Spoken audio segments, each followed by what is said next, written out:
선생님 여러분 안녕하세요. 권 교수의 해피 정치 잘 들어오셨습니다.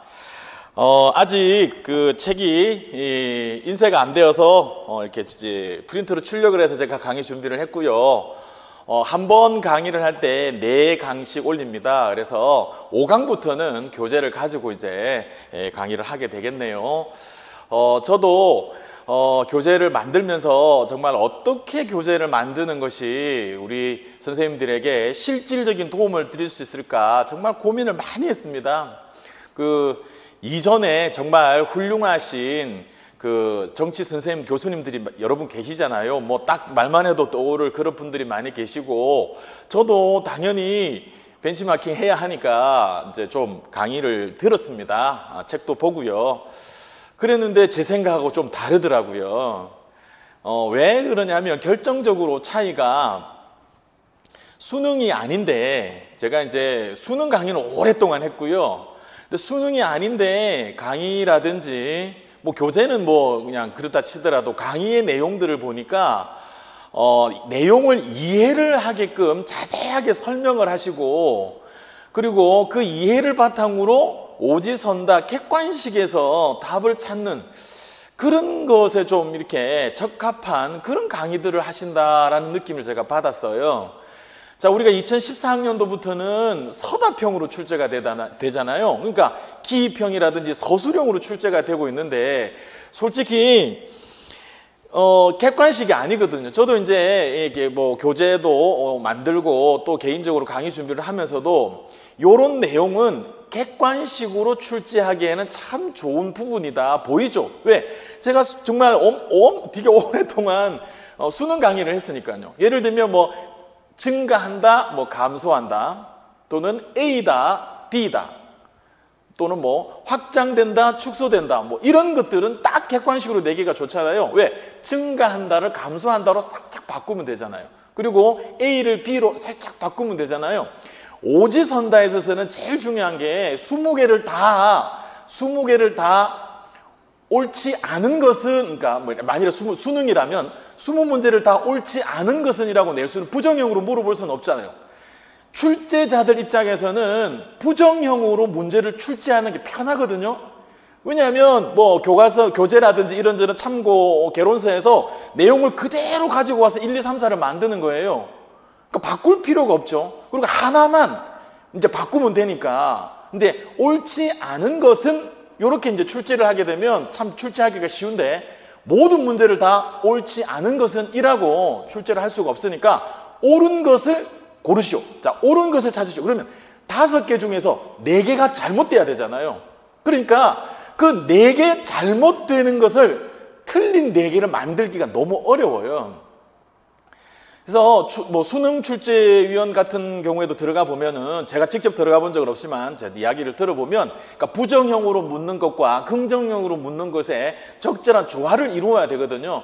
근데 그러니까 출제의 편의만 보면은 그냥 그 부정형으로 물어보는 게 훨씬 편해요. 그냥 그대로 5개 가지고 와가지고 하나만 살짝 바꾸면 되거든요. 근데 중요한 것은 그렇게만 낼 수 없고, 그러니까 틀린 건 4개를 만드는 게 너무너무 중요해요. 왜냐하면 이걸 맞는 것을 틀리게 했다가 이거는 틀렸다고 볼 수 없다가 되면은 난리가 나거든요. 그래서 이제 내용들을 보다가 보면은 객관식으로 출제하기는 참 용이한 부분이지만, 이것을 기입형은 너무 단순하니까 일단 빼고요. 서술형으로 출제했을 때 정말 이 출제자는 어떤 참고 도서라든지 개론서를 딱 눈에 지금 보면서 이 출제를 할 수 있겠지만, 우리 이제 수험생들, 우리 선생님들 입장에서는 딱 그 책을 지금 보고 이 부분을 공부 안 했을 수도 있잖아요. 그리고 솔직히 이 부분 공부가 부족했을 수도 있잖아요. 그랬을 때 그걸 빈칸으로 그냥 내기가 그러니까, 이제 우리 어떤 상식이라든지 어떤 배경 지식들 가지고 이제 막 그 서답형 답을 쓸 거잖아요. 자, 그랬을 때 과연 이것을 맞다 틀리다 하는데 적절한가? 이것도 맞게 해줘야 되고 이것도 맞게 해줘야 되고 이러면은 역시 출제자와 채점자 간에 또, 그리고 채점자 사이에서도 여러 문제가 있습니다. 그러니까 이 부분은 객관식으로 출제하면은 뭐 깔끔하게 나올 수 있지만, 서술형으로 출제하기에는 좀 부족함이 있다. 이런 부분들이 사실은 많이 있습니다. 근데 이제 제가 기존의 선생님들, 교수님들 강의를 보다 보니까 제가 방금 말씀드린 이런 것들의 구분을 하지 않고 마치 정확하게 이것을 알아서 이렇게 살짝만 바꾸어도 답을 찾아낼 수 있도록 공부를 해야 한다라는 식으로 이제 강의도 하시고 그렇게 또 가끔씩 말씀들을 하시더라고요. 그러니까 제가 수험생 입장이라면, 제가 선생님들 입장이라면 너무 할 게 많다도 많고 너무 정말 여러 번 해야 되겠다라고 하는 이런 부담이 많이 생기겠다 싶어요. 자, 우리 23문제 중에서 정치는 보통 4문제 정도로 이제 예상을 합니다. 사회과 교육론, 제가 강의도 하고 있는 사회과 교육론이 이제 7문제로 거의 뭐 정해진 것 같고요. 나머지 이제 4과목에서 이제 4문제씩 일단은 나온다고 볼 수 있어요. 근데 이제 뭐 예를 들면 정치하고 법 부분에서는 살짝 중첩되는 부분도 있을 수 있기 때문에, 그래서 요거는 정치 문제로 볼 수도 있겠는데 또 법 문제로 볼 수도 있겠는데 뭐 이런 식으로 해서 약간 중첩되는 부분이 있지만, 대체적으로 7문제, 뭐 4문제, 4문제, 4문제, 4문제, 그래서 16문제하고 7문제 합쳐서 23문제가 되는. 근데 이제 사회과 교육론에서는 또 그 안에 뭐 수업 지도한 이런 내용에서 경제, 기출에 나왔던 뭐 희소성이라든지 또는 재판, 모의 재판이라든지 거기에서 원고, 피고 뭐 이런 용어라든지 이런 것들도 또 이제 융합되는 문제도 사실은 있을 수 있습니다. 그래서 이제 어떻게 보면 그냥 단순하게 이야기하면 4문제인데요. 근데 우리 정치 4문제에서 2문제는 고정이잖아요. 정치 4문제로 보면 2문제가 고정인데 뭐하고 뭐죠? 자, 제가 이렇게 강의 중에 뭐하고 뭐죠? 뭐 이거 어떤 게 있죠? 이럴 때는요, 주변에 아무도 없으면 혼자서 집에서 뭐 듣는다든지 그러면은 말을 하세요. 말을 하면 맞추면 기분도 좋고 내가 정확하게 알고 있구나 확인도 되고요. 또 틀리면, 아무도 없어도 틀리면 조금 그렇잖아요. 그리고 이제 제가 딱 이야기를 해주면 그거 되게 오래 기억할 수 있습니다. 자, 한번 해볼게요. 자, 우리 정치 4문제 중에서 거의 고정되어 있는 2문제가 뭐하고 뭘까요? 대답을 하세요. 자, 바로 정부 형태하고요, 선거 제도죠. 그러니까 이 선거 제도하고 정부 형태는 사실은 이걸 출제를 안 한다라는 것은 사실 뒤통수 치는 거죠. 근데 제가 출제위원으로 들어가도 정부 형태나 선거 제도는 얼마든지 기출과 또 다르게 해서 출제할 수 있어요. 그만큼 여기는 컨텐츠가, 소스가 많아요. 그리고 대부분의 저처럼 이렇게 가르치시는 분들이나 공부하시는 분들도 역시 정치에서는 정부 형태, 선거 제도가 중요할 거야, 그러면서 얼마나 그 공부를 많이 했겠어요. 그런데 그 둘 중에 하나를 또는 둘 다를 안 내고 다른 부분에서 뭐 낸다? 이거는 정말 너무 그거는 말이 안 되는, 정말 용서할 수 없는 일이고요. 이제 2문제가 역시 2024학년도에서도 출제가 된다고 한다면 나머지 2문제가 어디서 나오겠어요? 어디서? 모르잖아요, 솔직히. 국제정치 부분에서 나올지, 또는 뭐 정치 사상에서 나올지, 또는 이익집단이라든지 정당에서 나올지. 물론 이제 정당도 출제 가능성이 높은 부분이기는 한데요.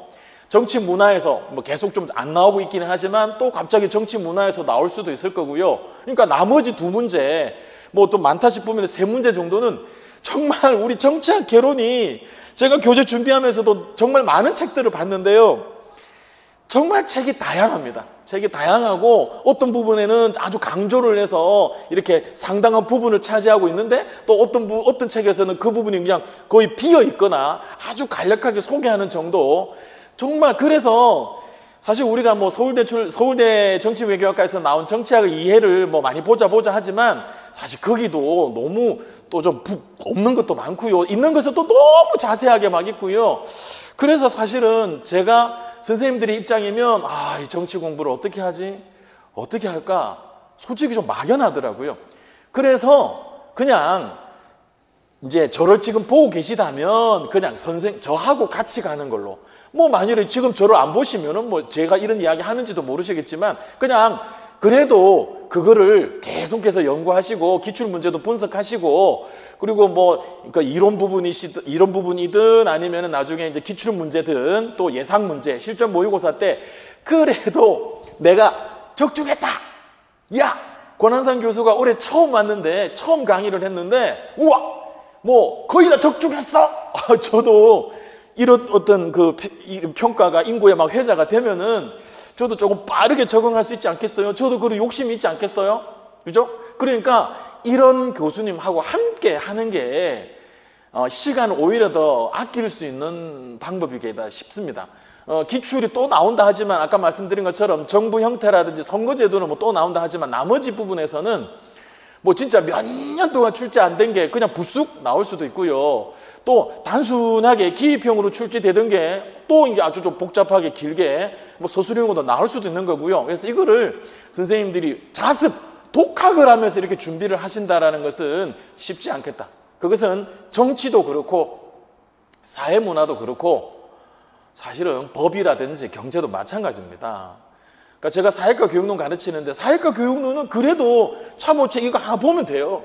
참호책 하나 보면 되고 요거는요 그냥 박산중 책 그거 잠깐 보거나 그냥 뭐 기출이나 이런 거 좀 보면 돼요. 그러니까 사실은 사회과 교육론은 혼자 보셔도 된다. 제가 감히 말씀드립니다. 하지만 나머지 4과목은 너무 할 거는 많은데 정말 어디서 나올지 그리고 문제는 딸랑 4문제밖에 안 내고 어떨 때는 3문제밖에 안 낼 수도 있잖아요. 그러니까 그거를 혼자서 독학을 하면 1년 내도록 부담되고 힘들고 막상 또 별로 효과는 없는 그러니까 교육학이라든지 사회과 교육론은 혼자 뭐 그것도 잘 모르겠습니다. 교육학 선생님한테 이렇게 이야기하시면 또 뭐라 그러실 수도 있겠네요. 근데 이제 나머지 4과목 특히나 지금은 이제 우리가 해피 정치니까 요거 그냥 저랑 같이 쭉 가주시기를 제가 정말 이렇게 만났으니까 기대합니다. 자, 제목이 이제 해피죠. 자, 해피한 정치입니다. 저랑 그 강의를 함께 하실 때도 여러분들이 해피하시기를 바라고요. 그리고 결과적으로 임용시험에 합격을 해서 내년에 이제 중고등학교에 가서 학생들을 가르치는 그 수업 현장도 해피하시기를 바라고요. 또 담임 활동도 하셔야 되니까 담임으로서도 해피하시기를 바라고 사실 또 하나는요 제발 우리나라 정치가 좀 해피했으면 좋겠어요. 아무래도 정치다 보니까 우리나라 정치를 한마디도 안 할 수는 없는데 제가 미리 말씀을 드리면 저는 어떤 특정 진영 논리로서 일방적으로 뭐 누구를 비판한다든지 심지어 비난한다든지 그런 거 없습니다. 개인적으로는 정치적인 성향 당연히 있죠. 뭐 보수든 진보든 당연히 있습니다. 하지만 제 강의에서 그게 드러나는 것은 없을 거고요. 그렇기 때문에 혹시 제가 어떤 말 속에 저거 은연중에 저걸 드러낸 거다, 뭐 은연중에 누구를 깐 거다 이렇게 오해 없도록 바랍니다. 자, 이제 여러분들은 교재를 가지고 있으리라 보고요. 이제 한쪽 넘어가 보겠습니다. 자, 넘어가 보면 제 사진 나오죠? 그냥 요것은 요걸로 대신을 하겠습니다. 제가 신규 입성이고요. 1995년부터 이제 명덕 외국어고등학교에서 일반 사회 가르쳤죠. 경제도 가르치고 그때는 그렇죠. 정치 경제였던 것 같은데요. 어쨌든 경제도 가르치고 정치도 가르치고 뭐 EBS에서도 98년도부터 이제 EBS 강의를 하면서 사회문화가 메인이었고요. 뭐 법과 사회가 처음으로 법과 사회라는 과목이 처음으로 수능에 출제되기 시작한 것이 2014학년도 수능인데요. 그러니까 연도로 치면 2013년이죠. EBS에서 이제 본격적으로 인터넷 강의라고 하는 것이 이제 시작이 됐는데요. 그전에는 그냥 그 방송으로만 나갔죠. 텔레비전으로만 방영이 되었죠. 근데 2014학년도부터는 이제 그 인터넷으로 이제 방송이 되었는데 그때 법과 사회를 하실 분이 안 계셨어요. 처음으로 이제 수능에 출제되니까 사실 어느 정도의 깊이만큼 가르쳐야 될지 교과서도 되게 늦게 나왔고요. 그러니까 많은 선생님들이 그냥 힘들어 하시니까 처음에 저한테 섭외가 왔죠. 선생님이 법과사회 강의를 좀 해주세요라고 이제 강의에 섭외가 왔는데 당연히 저도 겁이 나니까 제가 솔직히 서울대학교 사회교육학과다 일반 사회에 나왔지 제가 고대 법대라든지 서울 법대를 나온 게 아니잖아요. 그러니까 겁났죠. 그죠? 그때 추정과 간주 이런 차이도 모르고 저도 몰랐으니까 그냥 저도 왜 또 공부하면서 이제 했으니까.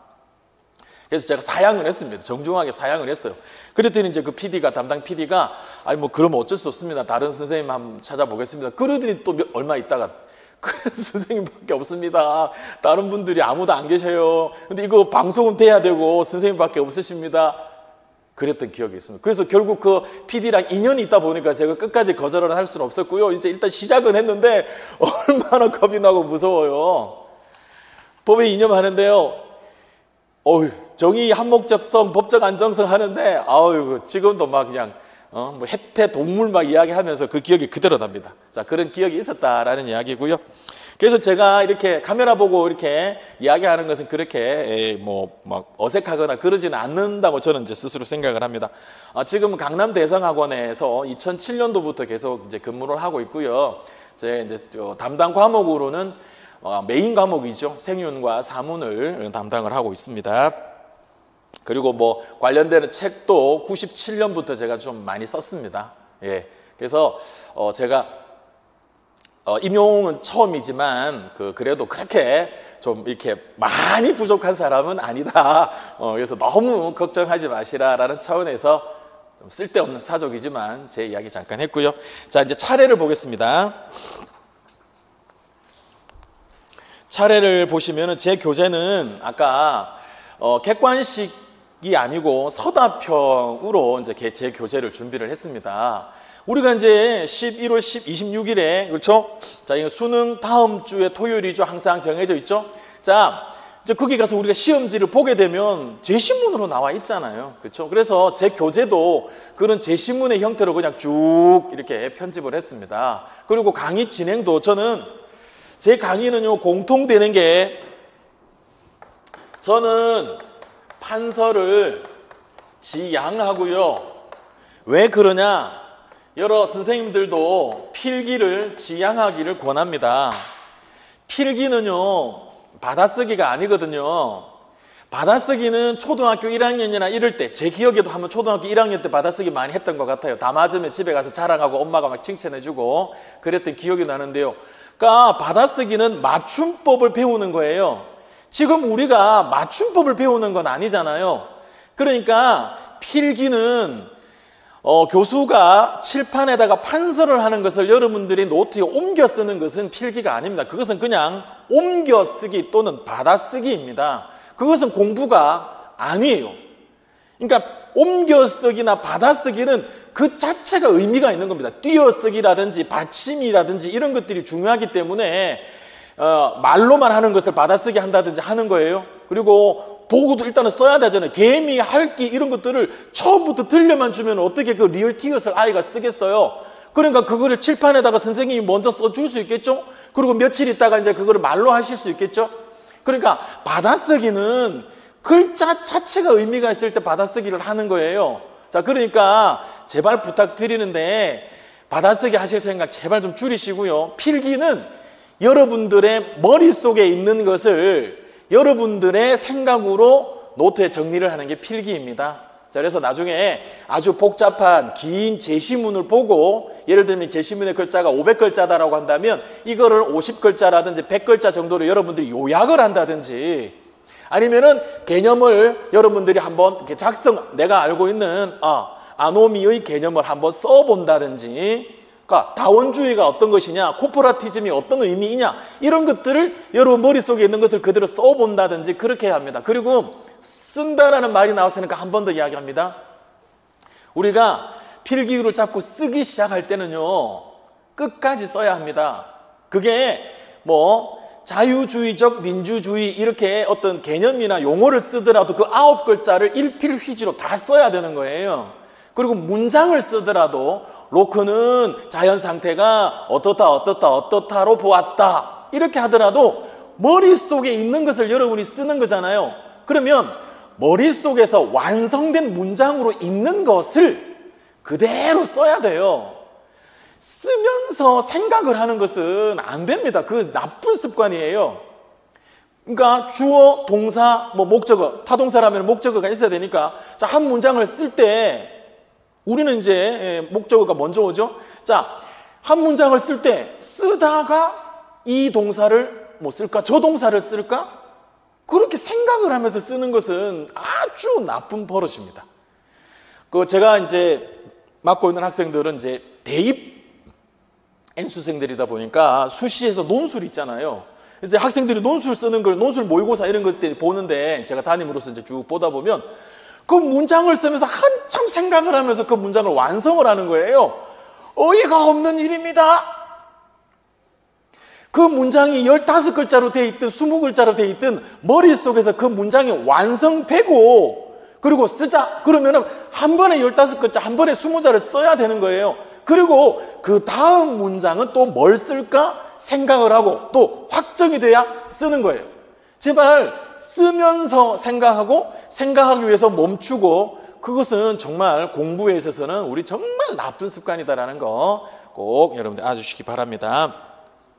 그래서 차례를 이제 다시 교재로 와서 차례를 보시면은요, 그 큰 제목이 1부터 10까지, 그렇죠? 1부터 10까지 이 챕터로 이제 돼 있고요. 그 안에 작은 제목이 있습니다. 작은 제목을 보시면 아시겠지만 제목이 비슷비슷한 것들이 있어요. 특히나 챕터 7 볼까요? 챕터 7에 보면 정치 과정론에서는 그 정당 A, 정당 B, 정당 C라고 되어 있죠. 이게 무슨 일일까요? 솔직히 말씀드릴게요. 그냥 솔직히 말씀드리면 여러 개론서에서 가지고 온 거예요. 그러니까 제가 아까도 말씀드렸지만 어떤 개론서가 너무 깔끔하게 있을 거 다 있고 없을 거 없고 막 이러면 솔직히 그냥 티 안 나게 가져와서 어떤 한 권 정도만 가지고도 얼마든지 제 교재를 이렇게 저렇게 만들어낼 수 있겠지만, 어떤 교재에서는 정말 너무 간단하게 휙 넘어가 버리고 또 어떤 교재에서는 또 지나칠 정도로 꼼꼼하게 이런 또 나름의 그 책을 쓰신 또 교수님, 그 학자분들의 그 뭐 전공 분야와 관련이 되는지 어쨌든 그게 다르더라고요. 그런데 제가 이제 기출을 쭉 분석을 했잖아요. 그러니까 우리 기출 분석 강의는 이제 5월, 6월에 또 기출 분석 정말 제가 또 엄청나게 준비를 하고 있으니까, 그러니까 그거를 이제 하다 보니까 요것도 있으면 좋겠고 요것도 있으면 좋겠고 하다 보니까 제가 조금 긁어왔습니다. 다만 실제 강의를 하는 과정에서는 이제 스킵하는 부분들이 많이 있을 거예요. 그러니까 여러분들이 지금 이 부분을 저랑 함께 지금 밑줄 치면서 읽고 있는데 요것만 읽었더니 조금 앞뒤가 조금 안 맞네, 조금 부족하네, 그러면 스킵했던 그 부분을 굳이 여러분들이 다른 또 제 교재 말고 다른 개론서를 막 이렇게 보고 그러지 말고 그냥 제 이 책 하나로, 정말 책 하나로 제 욕심입니다. 예.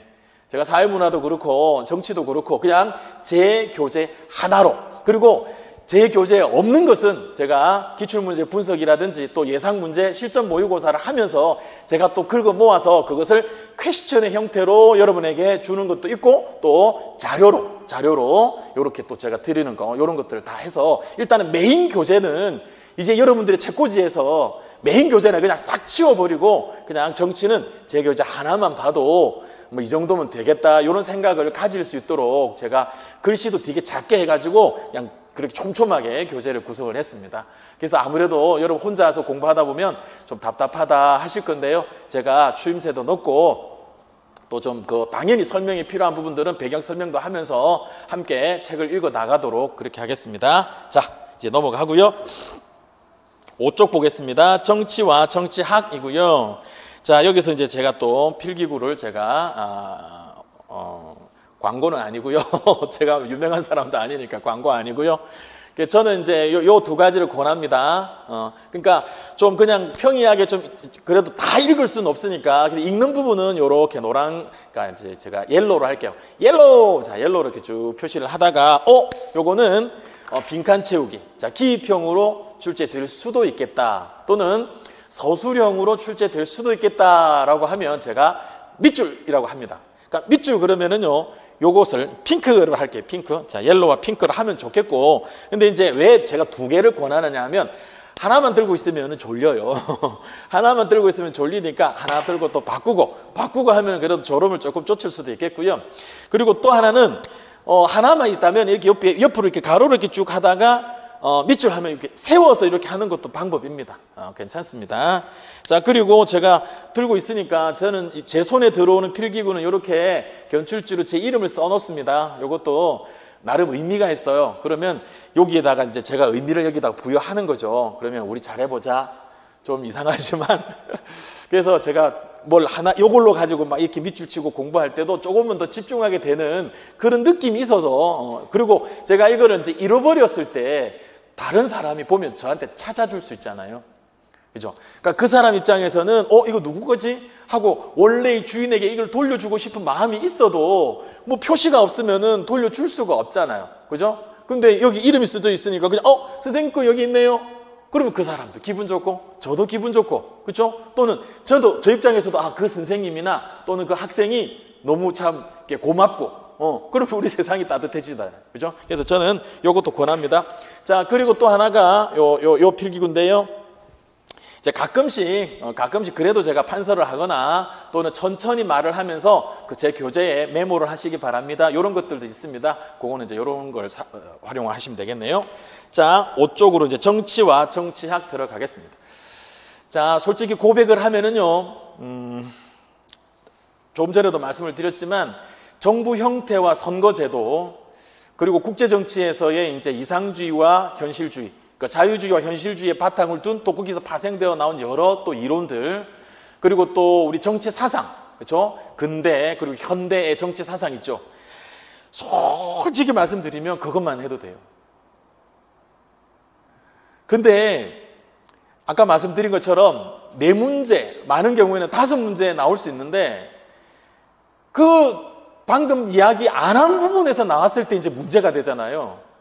그러니까, 그리고 아직은 제가 지금 이 강의를 찍고 있을 때는 지금 3월이거든요. 그러니까 아직은 8개월 이상 남았잖아요.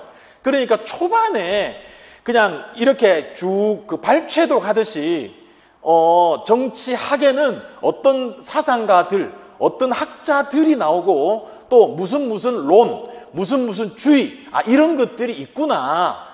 그 정도는 그래도 알고, 그리고 제가 솔직하게 말씀드릴게요. 이 부분에서는 출제 확률이 낮습니다. 그러니까 이런 거 이야기는 꼭 제가 드릴게요.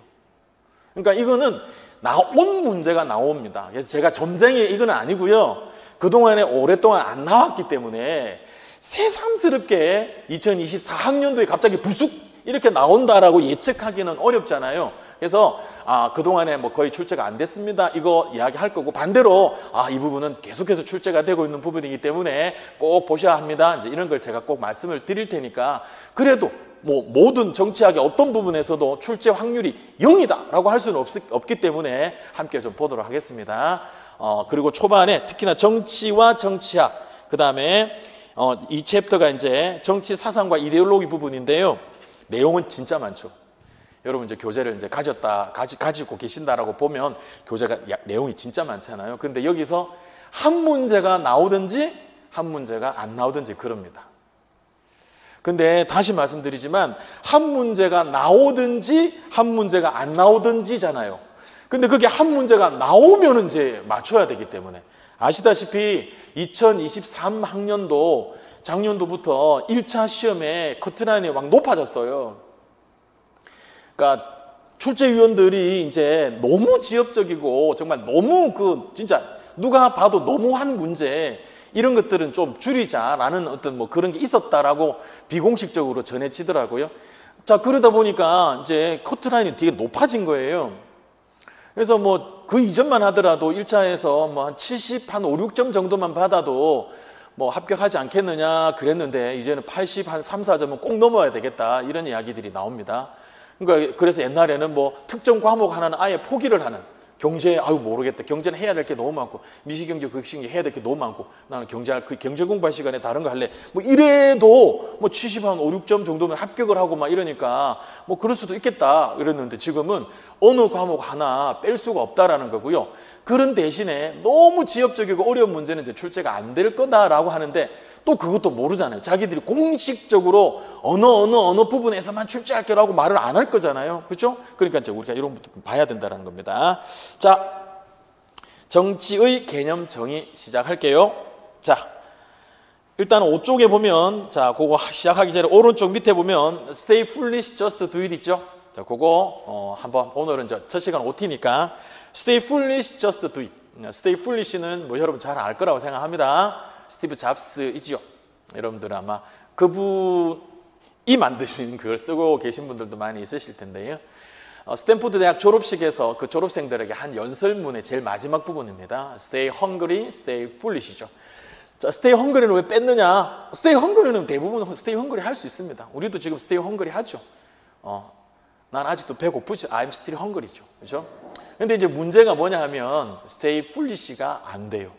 제가 정말 많은 사람들을 만나봤는데 stay foolish 한 사람 정말 많지 않습니다. 뭐 이걸 굳이 우리말로 번역할 필요는 없겠고요. 뭐 단순해져라, 바보 같아져라, 뭐 이렇게 굳이 또 한글 우리말로 번역해서 말하는 분들도 계신 것 같은데 이제는 뭐 그냥 익숙하니까 stay foolish입니다. 생각 복잡하게 이것저것 재고 계산하지 말고 하라는 겁니다. 그래서 저는요, 저 개인적으로는요, 이것과 유사한 것이 바로 just do it 이라고 생각합니다. 자, just do it. 바로 뭐 여러분 잘 알듯이 이건데요. 자, 먼저 요거부터 한번 볼까요? 자, 디케는 법의 여신 또는 정의의 여신이라고 합니다. 그렇죠? 정치는 정의로운 활동이다. 그렇죠? 근데 아무래도 정의는 법에서 더 많이 다루죠. 법의 이념의 최고 중에 최고가 바로 정의니까요. justice니까요. 자, 이 정의의 여신이 디케고요. 니케는 바로 승리의 여신입니다. 자, 우리는 뭐 나이키라고 말을 하지만 사실은 원래대로 하면 니케 승리의 여신이고요. 왜 니케가 just do it인가? just do it 해야죠. just do it 해야지 뭘 잘한다? 실패를 잘하는 거예요. just do it 해야지 실패를 할 수 있고 실패를 해야 성공을 하거든요. 왜? 실패가 성공의 어머니잖아요. 그러니까 많은 실패가 우리를 성공으로 이끌게 되는데 우리가 실패를 두려워하기 때문에 시도를 안 해요. 시도를 하는 것도 꿈이 있어야 그 꿈을 이루기 위해서 시도하잖아요. 근데 실패를 두려워하니까 꿈을 꾸지 않아요. 제가 정말 많은 수험생들을 봤는데 꿈을 꾸지 않는, 꿈이 없는 수험생들이 참 많습니다. 근데 지금 저를 보고 계신 우리 선생님들은 훌륭한 선생님이 되시겠다라는 꿈을 갖고 계시죠. 그렇게 하기 위해서는 어떻게 된다? just do it 해야 된다는 겁니다. 자, 1번 갑니다. 자, 이제 옐로우든지 여러분 갖고 계신 거 들고요. 자, 권력의 획득 유지를 둘러싼 항쟁 및 권력을 행사하는 활동을 정치 활동이라고 말하고 그 행동 양상을 정치 현상이라고 한다.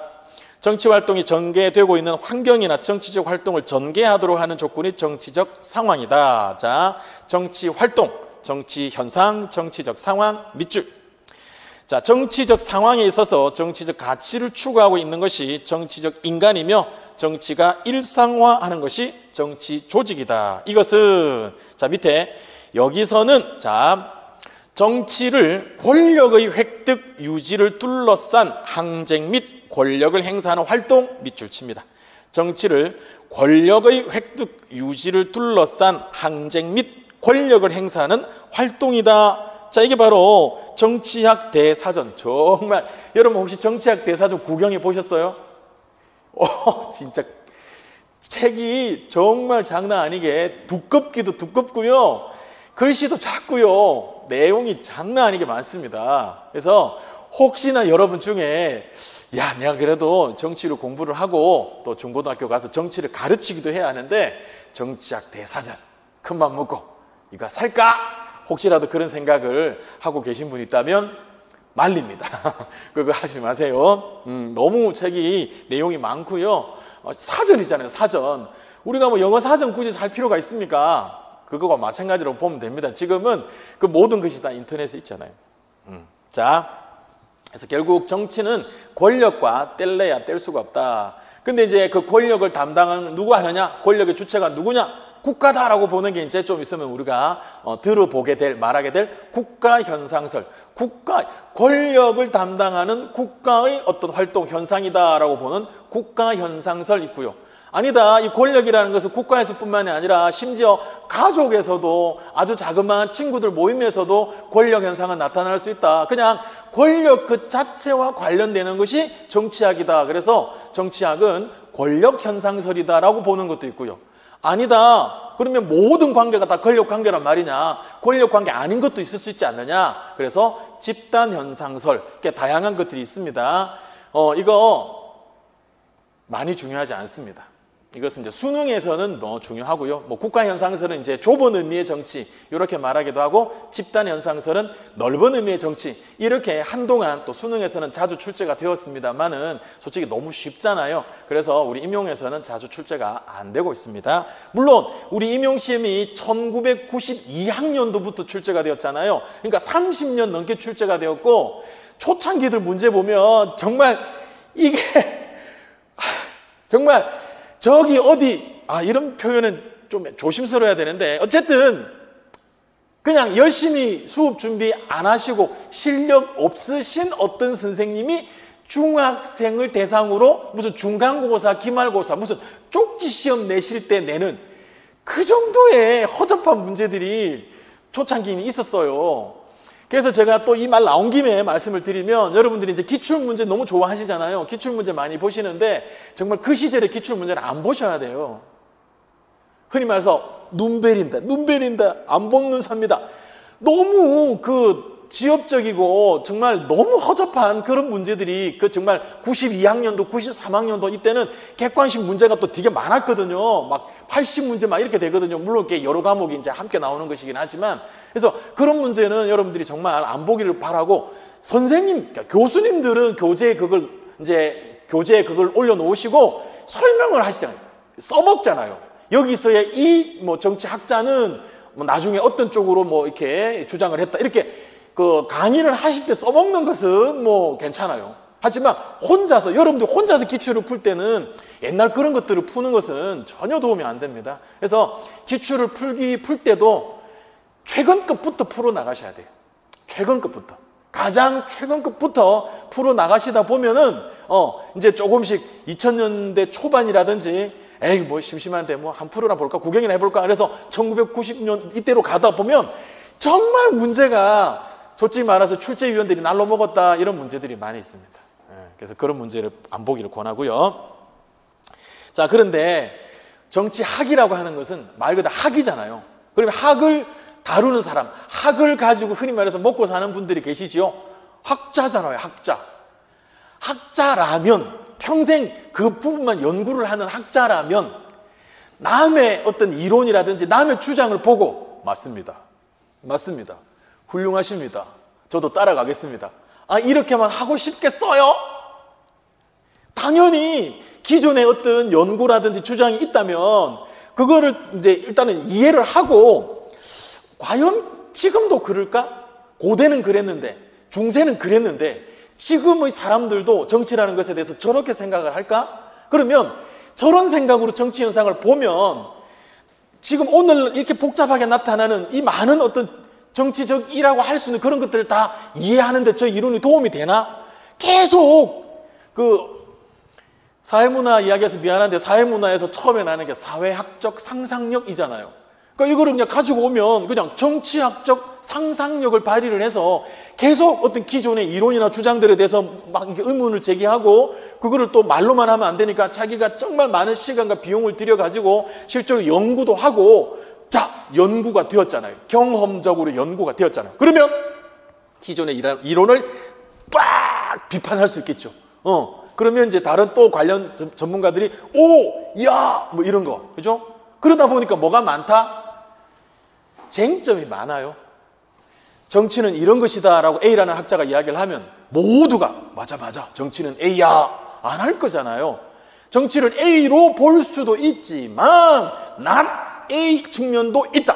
또는 B 같은 측면도 있다. 당연히 이렇게 달려들 거라고요. 그래야 그 사람도 정치학자이고 또 정치학과에 의젓한 그런 대학교의 정치학과 교수님 하실 수도 있겠죠. 항상 남의 것도 주장만 맞다 하는 사람은 사실 그 정치학자라고 보기는 어렵잖아요. 자, 그래서 많은 사람들이 있다. 2번 갑니다. 어원적으로 볼 때 현대 정치학에서 말하는 정치란 밑줄 고대 그리스의 폴리스라는 용어에서 비롯되었다. 너무나 상식적이고요. 폴리스. 그래서 우리가 정치학이면 폴리틱스잖아요. 폴리틱스. 그래서 그 밑에 갑니다. 폴리스는 당시의 도시 공동체를 의미하였고 여기에 어원을 갖는 폴리틱스, 정치학은 폴리스 내에 있어서의 어떤 특정한 활동을 지칭하였으나 그렇죠. 폴리스에서 일어나는 활동들에 대해서 연구하는 것. 이게 이제 폴리틱스라고 하는 폴리스에서 정치학이라는 제목을 가지고 왔으니까 그런데 구체적으로 그러면 폴리스에서 나타났던 활동들 중에서 어떤 것이 정치냐? 이것에 대해서는 이 명칭이 어떻게 하다 보니까 이 명칭이 만들어진 것이지 구체적인 어떤 정치학자가 이것이 정치 현상이고 이것은 폴리스에서 일어나고 있기 때문에 그냥 마땅한 이름을 왜 없던 이름을 짓는 거니까. 그래서 그냥 폴리스에서 일어나는 일이니까 폴리틱스라고 이름을 짓자. 그러니까 누군가가 이렇게 딱 해놨다면 폴리스에서 어떤 일에 관한 것을 연구하는 게 정치학이구나 딱 알 수 있을 텐데 그게 아니니까요. 그래서 뭐라고 되어 있습니까? 그 활동이 구체적으로 어떤 것이었는가를 오늘날 알아볼 수가 없게 되었다고 한다 그랬습니다. 그러니까 그 뒤에 이제 많은 사람들이 폴리틱스에 어떻게 보면은 자기 인생을 바친 사람들이 이것이 폴리틱스 정치학의 대상이다. 이렇게 해야 된다. 저렇게 해야 된다. 정말로 많은 정치 사상가들이 등장을 하고 있고 그래서 현재도 많은 정치학자들이 서로 논쟁을 하고 있습니다. 자, 단지 우리는 밑줄 갑니다. 정치학의 시조로 알려지고 있는 아리스토텔레스의 정치학을 통해서 이건 상식입니다. 정말 아리스토텔레스는 뭐 정치학뿐이겠습니까? 참으로 많은 학문적인 업적을 남긴 사람이지요. 정말. 그래서 고대 서양 사상가 누가 물어봅니다. 그냥 고대 서양 사상가 그러면 그냥 아리스토텔레스 해도 됩니다. 아닌데 하면은 이제 다른 설명을 해야 돼요. 네. 스승이 뭐 소크라테스라는 누구 이러면은 플라톤으로 갈 거고 이데야 막 이렇게 나오면 플라톤으로 갈 거고 아리스토텔레스가 그만큼 많은 업적을 남겼다라고 합니다. 자, 그런 의미에서 그러면 고대 동양 사상가 그러면 바로 누구를 이야기하면 된다고요? 고대 동양 사상가 그러면 바로 누구를 말하면 된다? 공자 하면 됩니다. 물론 뭐 다른 그 대단한 제자백과 많은 학자들이 있었지만 그냥 그만큼 그 많은 그 이후에 많은 업적 영향력을 미쳤기 때문에 고대 동양 사상가 공자, 서양 고대 사상가 아리스토텔레스. 재미삼아 하나만 더 서양 중세 사상가 하면 누구다? 서양 중세 사상가 그러면 요 아리스토텔레스를 이어받죠. 아리스토텔레스를 이어받아요. 아리스토텔레스가 엄청난 학문적인 업적을 남겼는데 그래도 그죠? 수천 년, 한 2000년, 1500년 정도 있다가 이제 나타났으니까 정말 그거는 다 어떻게 보면 이해를 하고 한 거예요. 커버를 한 거예요. 그리고 거기다 또 플러스를 하는 거죠. 신화까지. 누구다? 토마스 아퀴나스죠. 그러니까 이런 대표적인 사상가들은 우리가 상식적으로 알아두면 좋고요. 정치학의 시조가 아리스토텔레스 하는데요. 근대 정치학의 시조는 좀 이따가 나올 누구? 군주론 마키아벨리죠. 자, 왜 제가 지금 이런 이야기들을 하느냐 하면 우리가 그래도 이런 정치 사상가들의 이름들에 좀 익숙해져야 됩니다. 친해져야 됩니다. 그래야 좀 고기도 먹어본 놈이 먹는다고 막 책을 읽거나 뭐 문제를 푸는데 사상가들의 이름이 막 나올 때 정확하게 이 사람이 몇 년에 태어나서 몇 년에 돌아가셨고 어떤 책을 썼고 몰라도 그래도 이름을 많이 들어봤잖아요. 그러면 자신감이 좀 생겨서 그 전체 제시문을 통해서 무언가를 찾아내고 싶은 그런 어떤 뭐 성취 동기 이런 게 생기는데 이름 자체를 처음 보는 사람이 거기 뚝 나와 있으면 내가 이 부분은 공부를 안 했나 보다 이렇게 그냥 자신감이 뚝 떨어지는 거예요. 그래서 이 학자들의 이름을 자꾸 이렇게 귀에 이렇게 붙여놓는 것은 좋은 방법입니다. 자, 세 번째 갑니다. 3번. 자, 아리스토텔레스의 경우에 정치는 폴리스의 행복이죠. 자, 행복. 폴리스의 행복 동그라미. 자, 우리도 역시 뭐 행복 이야기합니다. 근데 행복이 뭔지 또 사람마다 다르잖아요. 그죠? 종교를 가진 사람, 뭐 종교가 없는 사람, 돈이 많으면 행복하다 하는 사람, 돈이 없어도 뭐 어려운 사람 도와주고 뭐 그런 게 행복하다고 생각하는 사람, 어려운 사람 돕는 게 아니라 혼자서 걷고 뭐 혼자서 다 뭐 구름 보고 뭐 이렇게 나무 쳐다보고 해서 행복하다는 사람, 별 사람이 다 있죠. 그거는 맞는 것 같아요, 행복은. 근데 아리스토텔레스는 이제 행복이죠. 아리스토텔레스 행복이 나중에 공리주의로 연결이 됩니다. 그러니까 참 우리가 이 문화의 속성 중에서 축적성이라고 하는 게 있잖아요. 정말 우리가 어떤 위대한 사상가 뭐 우와 하다 보면 좀 더 이제 우리가 막 이렇게 깊이 들어가 보면 우리는 이 사람이 위대한 사상가로서 그런 것들을 막 이렇게 발명했을 것 같은데 그래서 우리가 막 와 하는데 사실은 막 좀 더 보다 보면 대체로 편집이 많습니다. 편집. 그러니까 창작보다는요 편집이 많고 자 우리 선생님들은 다 대졸이시니까 또 뭐 석사도 계시고 하실 텐데 논문 써본 분들 계시잖아요. 사실 논문은 세 글자로 하면 뭐예요? 두 글자로 하면 논문이고 세 글자로 하면 짜깁기잖아요. 짜깁기. 물론 이제 사회조사 같은 것들, 이런 것들은 이제 본인이 직접 1차 자료 수집할 수 있지만 그 외에 많은 부분들은 자료 수집 방법을 보면은 문헌연구법. 그러니까 다른 연구자들 또는 정부 통계청의 자료라든지 또는 뭐 범죄 관련되는 거라면은 법무부 자료라든지 뭐 교육부 자료라든지 뭐 다 자료를 가지고 와가지고 이렇게 배열이라든지 그렇죠? 그러면서 다 따옴표. 그리고 논문 저 뒤에 보면은 참고 문헌 막 수십 개 막 이렇게. 그죠? 그래서 옛날에는 요만한 그 독서 카드라는 게 있어요. 독서 카드. 그런 데다가 붙이거나 쓰거나 해가지고 그거를 뭐 방이나 이런 데 막 이렇게 흩어놓고 이제 이렇게 해가지고 나중에 이렇게 했다. 이런 이야기들도 있잖아요. 근데 요즘이야 뭐 다 이걸로 하면 되지만. 자, 그러니까 행복이라고 하는 거, 아리스토텔레스의 행복이라고 하는 것은 계속해서 그 이후에도 많은 사상, 많은 주의들에 영향을 미친다라고 합니다. 자, 아리스토텔레스 하면은 그 유명한 게 목적론적 자연관이라는 게 있습니다. 환경 쪽에서 이제 이야기할 수 있는 건데요. 식물은 동물을 위하여, 동물은 인간을 위하여, 그리고 인간은 행복을 위하여 존재한다라고 하는 목적론적 자연관. 인간의 목적, 행복입니다. 그래서 인간은 이 행복을 어디에서 실현할 수 있느냐? 폴리스에서. 폴리스라고 하는 국가의 구성원일 때만 행복한 삶을 누릴 수 있다. 그래서 인간은 본성적으로 정치적 인간이다. 이런 식으로 다시 연결이 됩니다. 또 많은 근대의 정치 사상가들은 정치를 국가의 법률과 같은 것으로 보았다. 그리하여 장 보댕, 그렇죠, 주권론의 창시자라고 하죠. 장 보댕. 주권론의 창시자이지만 이때는 이 주권이 국민 주권이 아니었습니다. 군주 주권이었습니다. 하지만 왕권 신수설, 그렇죠? 왕권 신수설에 약간 균열을 가했다라는 의미에서 주권론의 창시자라고 또 큰 평가를 받고 있는 사람 장 보댕이고요. 그 다음에 역시 우리 정치학에서는요 여러 번 출제가 되신 분입니다. 토마스 홉스입니다. 자, 토마스 홉스. 자, 정말 대단하신 분인데 왜 대단하시냐? 그 시절인데요. 영국 혁명할 1600년대. 그러니까 17세기 분이신데 91세까지 장수하셨어요. 91세. 사실 그 시절에는 진짜 그렇게 90 이렇게 사시는 분들이 거의 없죠. 그죠? 뭐 요즘과 같은 의학이 발달하지 않았기 때문에 얼마만큼 어떻게 절제된 생활을 했는지 알 수 있습니다. 그 토마스 홉스에 관련된 책을 읽다 보면 참 배울 점이 많으신 분이에요. 노래를 그렇게 많이 부르셨답니다. 노래를 막 부르는 게 건강관리에 도움이 된다 그래서 노래를 참 많이 불렀다고 합니다. 참 대단하신 맨손체조 이런 것들도 많이 하셨대요. 자, 홉스도 역시 이제 사회계약설이죠. 그죠? 이제 사회계약설로 바뀝니다. 사회계약설의 최초. 그렇죠? 사회계약설이고 역시 군주 주권론입니다. 아직 국민주권은 나오지 않죠. 로크부터 이제 국민주권은 나옵니다.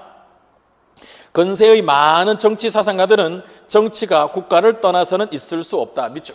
정치가 국가를 떠나서는 있을 수 없다. 그죠?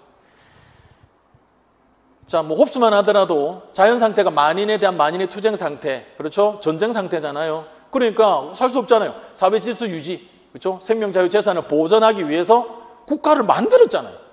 그러니까 국가가 그런 것들을 지키는 일을 해야 되는데 그게 바로 정치다라는 거예요.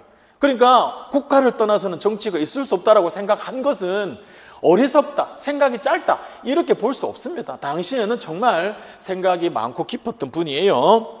자, 우리가 흔히 토마스 홉스는 성악설이고 루소는 성선설이니까 왠지 성악설 그러면은 왠지 좀 불편하고, 그리고 국민주권을 이야기하지 않고 저항권을 인정하지 않으니까 왠지 인류의 편이 아닌 것 같고 그냥 절대군주의 편인 것 같고 막 이런 느낌, 이런 어떤 선입견 가질 수 있는데 절대 그러면 안 됩니다. 흔히 말해서 좀 그런 분들이면은 사실 우리가 배우지도 않을 거예요. 자, 당시 그러니까 우리 흔히 말하는 사상의 시대적 한계라고 하는 부분을 사실 우리는 인정을 해야 합니다. 자, 그러기에 국가의 개념을 새로이 정립하자 마키아벨리를, 즉 근대 정치학의 시조 밑줄입니다. 마키아벨리를 근대 정치학의 시조. 자, 오늘 1강 첫 번째 강의에서는 자, OT도 했고요. 그리고 앞으로 어떻게 강의가 진행이 될 거다. 시범적으로 이제 우리 함께 5쪽의 내용을 봤습니다. 자, 잠깐만 쉬었다가 계속 이어 나가 보도록 하겠습니다. 수고했습니다.